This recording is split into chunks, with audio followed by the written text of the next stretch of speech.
Hello friends of good morning. Good morning কেন বললাম? অবশ্য এখন গুড আর মর্নিং নেই। এখন যখন ভিডিওটা করা হচ্ছে, মানে ভয়েসটা দেওয়া হচ্ছে, তখন অনেকটাই দেরি হয়ে গেছে।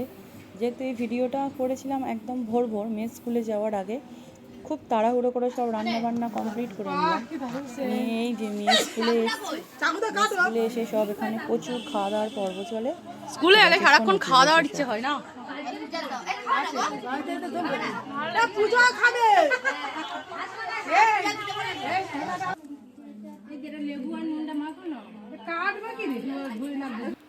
এই যে তারপরে ম্যাডাম ফুচকা খেতে বসছে। ফুচকা টুচকা খাওয়া হয়ে গেলে এবার বই পড়াতে বসবো। দেখো ফুচকা তো খাওয়ার নাম নেই, শুধু শুকনো ফুচকাটাই জাস্ট নিয়েছে, আলু আর পাশে ফেলে রেখে দিয়েছে, আর টক জলটা চোখ দিয়ে খাচ্ছে। দেখো, আর প্রত্যেক দিন রাতে ওর কাকাইরা এলে খাবার দাবার নিয়ে ভীষণ বায়না করে, তাই আসার সময় প্রত্যেকের কিছু না কিছু আনতে হয়। এই যে কেক এনে দিয়েছে, একটুখানি খেয়ে আর খাওয়ার নাম নেই, এতটুখানি খেয়েছে।